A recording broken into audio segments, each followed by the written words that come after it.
Yo, what's good? Dark Crimson Gang.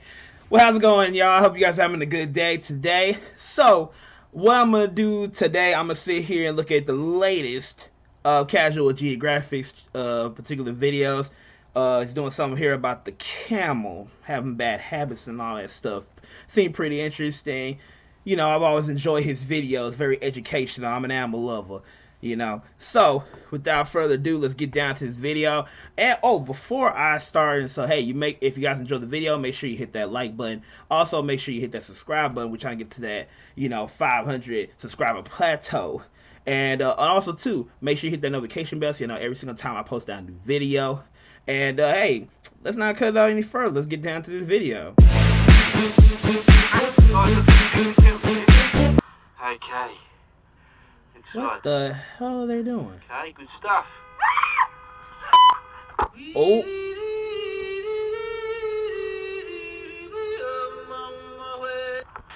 You know they say an average of 100. Wait, hold on. Go back. What did they say? You said it's CGI. I promise the line's okay. Oh, the people are allowed to. Okay. Because it look like they got bodied for a minute or somebody getting snatched. You know they say an average of 183,671 people are added to God's recently deleted folder every day. Some of those people retired from life in some of the most outrageous ways possible. For example, vending machines and coconuts sell more real estate in cemeteries than the headliner of Jaws. But what if a can of soda was responsible for ending your way of life without you ever even drinking it? Well, Richard Molesky was the owner of the Tulum Monkey Sanctuary in Mexico, and yes, a can of carbonated diabetes is why I said was. Chicago-born Molesky was a natural animal lover who worked at the sanctuary for well over a decade, where he would become close with a lot of the animals, but especially a male dromedary camel whose name was never released to the public. And every morning while doing rounds, Richard would greet the hum jockey with a can of Coca-Cola. Like clockwork, Richard would show up and the camel would enjoy his favorite soft drink. Well, one day Molesky didn't have it, and from the way the camel reacted, you would think we were talking about a different kind of Coke. The camel proceeded to maul him and even sat on him, which likely suffocated him. It took a rope tied to a pickup truck to pull the steroid llama off him, but as you can guess, by the time they did, he was... well, a was. Of course, we'll never know exactly what went down because it was between someone who can't talk and someone who won't. But there's a good chance a coked out camel can demand over some sugar water. And I believe it because camels 100% beyond that kind of timing. Like, they're chill 90% of the time, it's just that 10% where someone ends up... Like one time in Rajasthan, India, a man was entertaining... Oh, they gotta go back. We gotta go back. Someone God dang. Beyond that kind of timing. Like, they're chill 90% of the time. What did he do that for? And he was like, bitch. Like one time in Rajasthan, India, a man was entertaining guests in his home when he realized he parked his camel outside in a brutal 110-degree heat. That's 43 degrees Celsius for the rest of the world. Well, apparently 6 hours of sun only breeds homicidal intent because as the man tried to untie the camel suplexed him and slammed him into the ground. The camel then proceeded to divorce the man's head from his body using his teeth. It took about 25 people and several hours just to get the camel to stop ravaging his owner's corpse. That's why you don't beef with something that chews on cactuses like candy. Because some animals are very much capable of seeking revenge, and camels are very much on that list. Which shouldn't really be a surprise since high intelligence means some animals have the capacity to experience every human emotion. Which includes putting the in vindictive. Even something like an ant can have as much of a revenge arc as a human. Kidnapping and slavery aren't foreign concepts to ants, as some species will regularly invade the nests of others, slaughter the workers, and abduct the larvae of the enemy. These captive ants are forced to bring food to their masters, care for the brood, and even defend the nest of the very ants that kidnap them. Well, in many cases, these slave ants grow up and proceed to destroy as many of the colony's babies as possible. Pretty much they Django a daycare's worth of the pupae of the ants that stole them. In some cases, up to 2/3 of the colony were relieved from life by the former slave ants. It's like I've always said, if ants had nukes, they'd end the entire world in a weekend. And if they were human-sized, our president would have 6 legs. And honestly, ant society is just a video of its own. We are talking about an animal that has a species that'll turn itself into a tactical just to stop the ops from succeeding. Ant society is something out of a simulation. With a game like the Ants Underground Kingdom, you get a chance to experience it firsthand without the added risk of kamikazing yourself. It's actually the world's first ant-themed strategy mobile game with millions of players already online. You can hatch and raise your own ant army, including a class of special ants with special abilities. You're free to design and explore ant I like how he's sliding in this damn advertising on a damn game. Like, so smooth in it. And if you have a fear of spiders, then this game might be the best for it's no mystery why. And as a special thank you for all the support that code casual ants, you'll receive 50 to their children. So you could really catch a feather. Like, this man really tried to slide in the damn video game. I didn't realize until just then. Like, get out of here.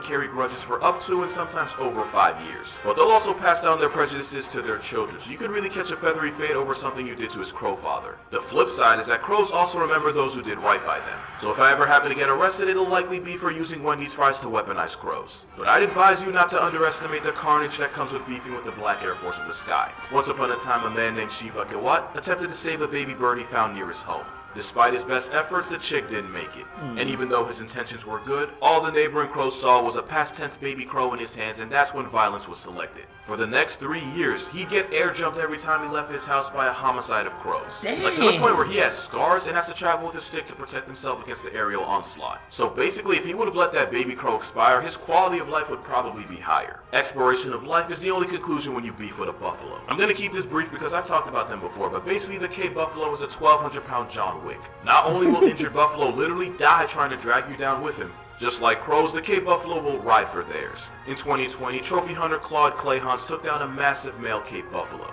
But as he and his crew started loading the stole-evacuated buffalo onto his truck, another buffalo from the same herd pulled up and gored him, in the groin no less, which severed his femoral artery and sealed his fate. There have been reports of these trench cows chasing hunters into trees and then camping under the trees just waiting to cut them from Earth's roster. And like I said, it's not just humans getting hunted. Since Cape Buffalo have been known to Uno reverse lions by waiting for the adults to go off on hunts just so they can turn the unsupervised lion cubs into wet spots. If elephants don't forget, then the Cape Menace doesn't forgive. And you'd be surprised at just how many animals are smart enough to pay you what you're owed. Like, I bet you weren't expecting octopus to be in a video like this. Well, roll the tape.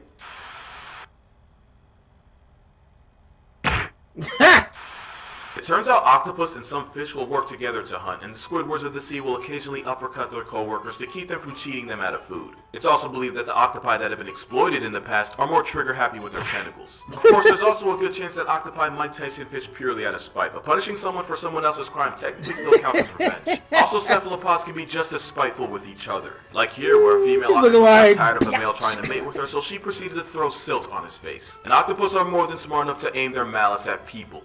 As researchers will tell you, sometimes octopus will purposely take ink and squirt ink at the very scientists studying them. Not only that, but they'll often have specific people that they like to pick on. One octopus in an aquarium in Dorset, England, got into the habit of super soaking anyone who would walk past his tank. Another octopus in a Santa Monica Pier aquarium flooded the place after she disassembled a valve in her tank, sending 200 gallons of water rushing onto the exhibit and office floors. And Otto the octopus flashed his middle finger to humanity when he squirted water on a nearby spotlight, short-circuiting the entire aquarium's electrical system. Workers would fix it in the morning, but since Otto would do it at night when no one was around, it took a while for him to be found out. And of course, there was that time a YouTuber tried to live stream herself eating an octopus, but the only thing he fed her was an L. So yeah, octopus have the intelligence to be on timing. But at least with them, the worst case is property damage or a suction cup to the face. Things get a lot worse when you piss off the next animal. Because tigers are by far the most vengeful animals on the planet. Thanks. Like the lengths they'll go to get even is what movies are written about. Like in 1997 when poacher Vladimir Markov... I mean, if we learned anything from the Jungle Book, tigers are the types that they go for blood. And they'll go for you for some years until they get it. shot a tiger and then stole part of its kill. His mistake was leaving the tiger with a pulse. That tiger would get him back, but it wasn't in the heat of passion like the camel. Nah, this jaw was premeditated. The tiger would stake out Markov's cabin and destroy anything that had a hunter's scent on it. About a day or two later, Markov would return to his cabin where he would be ambushed by the same big cat. That story ended around the same time Markov did, after he was dragged into the bushes and never came out. In another story, a poacher named Baby got put in the dirt by a male tiger in March of 2016. Why is that date important? Well, only a month before, he had murked the female tiger in the same area, leading many to believe that the tiger that packed him up was actually the mate of the cat he had killed. And if you need more proof that a tiger taking it personal leads to cuts on the census, the Tigers of Champawat literally subtracted 436 people after one hunter severely injured her. But don't think these stories only happen in Asia. On Christmas Day 2007 in the San Francisco Zoo, 3 men effed around and 2 found out. As for the third, well, you can't get a life lesson if you don't have a life. The 3 men had decided to taunt Tatiana, It was on Christmas a too, 400-pound dang. female Siberian tiger. Well, they learned 2 things that day. One is that a motivated tiger can jump well over 12 feet. And 2, the 12.5-foot moat wall wasn't to keep the tiger in, but to keep people out. Because apparently, out was always an option for Tatiana, who Super Mario jumped out of the enclosure and put the beats on all 3 men, maiming 2 of them and turning the third into a chalk outline. So yeah, a wild tiger might be the last animal you want to find out with in India. But a close second... And then I think about it, wasn't there a few videos that they had in India that showed how powerful tigers are, like knowing how much they could jump.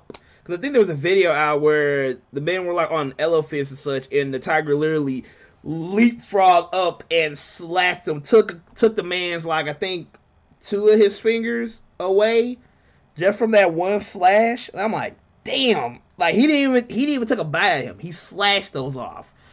That's how strong they are. Dang.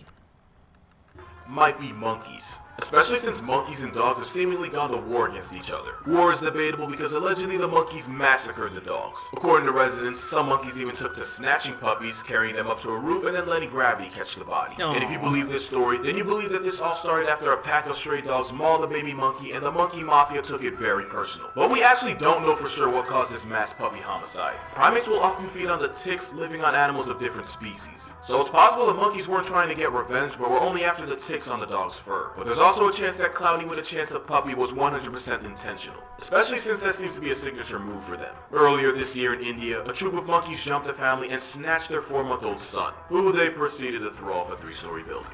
In a separate attack, monkeys broke into a home and dragged away a 2-month-old who had been sleeping next to his grandfather. The same monkeys ended up drowning him in a water tank. Yeah, monkeys can be malicious when they want to be, but anyone in Japan will tell you that. Because right now, a Japanese city is currently under attack by a gang of Japanese macaques. Since July, nearly 60 people have been attacked and injured in the city of Yamaguchi, and the monkeys tend to go after babies, small children, and the elderly, the light work of the population. And the thing is, the traps they set aren't working because the monkeys don't seem to be after food. See, I like how they look cute, but it's like, yo, get the fuck away from me. There's also a good chance this is revenge. See, monkeys and really primates in general have a sense of fairness and will lash out when they feel like they've been wronged. In experiments with capuchin monkeys, scientists found that when given unequal portions of food, the monkeys will seem to target and punish the individual that got the unfair share. It actually makes sense for a social animal to actively discourage inequity in the group. But when a monkey feels cheated, it becomes a much more dangerous monkey. In another experiment, one capuchin was given a grape while another was given a cucumber. Despite previously being happy with the cucumber, the monkey seemed to get offended when he saw his peer get a grape and refused to take the cucumber. He even started to become aggressive with his handler, so yeah, primates don't like feeling slighted. If you don't believe me, jealousy and a birthday cake got this man mutilated by a pair of chimps. So I can't tell you exactly what started the monkey war in Japan, but I can tell you they probably have a reason. Speaking of reason, yeah, I kinda had to talk about that. So you probably know the story, but recap. An elephant traveled over 100 miles from a sanctuary and trampled a 70-year-old woman collecting water, only for that same elephant to show up to her funeral and further desecrate her corpse, this time in front of her entire grieving family. Now, I know I say this a lot on this channel, it's become one of my popular phrases, but this time someone literally got turned into a hashtag. Now, a lot of people have claimed that this woman was involved in poaching and this was just the elephant playing equalizer. I don't want to say that because we don't know for sure, and there's a good chance the woman was just at a worse place at an even worse time for the elephant to show up and turn her into a trend. But here's what we do know. Asian elephants often come into close contact with people, especially farmers, and conflicts often get them injured or put on a shirt. We know Asian elephants often get exploited for logging, entertainment, and poaching, so they have a reason to hate anything human. And we know an elephant doesn't forget. And it wasn't too long ago when an elephant in Thailand ripped a grown man in half and stood over the soul evacuated body for hours after that same man forced him to haul logs in the intense heat. So we know elephants ain't quick to forgive either. So with this story, we'll never know for sure if there was cause or coincidence, but let me put it this way. 100 miles and a guest appearance at a funeral is one hell of a coincidence. But that's gonna do it for this video. For more consistent content, be sure to follow my TikTok and Instagram. I try to post daily on both. And to watch videos before I post them, kindly consider becoming a patron on Patreon. Also be sure to check out my book, 100 Animals That Can Effing End You. The title kind of speaks for itself. But other than that, drink water, hug your mother, and you know what? Actually, your father too. He might not say it, but he'll appreciate it. Don't cross an elephant, because he might just traumatize your entire family. And I'll see you in the next one. Man, definitely a lot of information on that one. Alright, y'all, that's pretty much the end of this video and such. I hope you guys enjoy. And also, too, if there's any other videos y'all want to see me react to next time, make sure you put it down in the comments down below. Let me know. So, we will have everything set for the next video or so.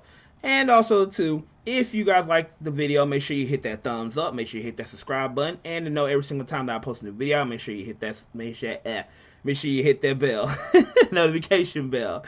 And so, hey, without further ado, and not to prolong this any longer than I need to and such, I'll see you guys out on the next video. See ya.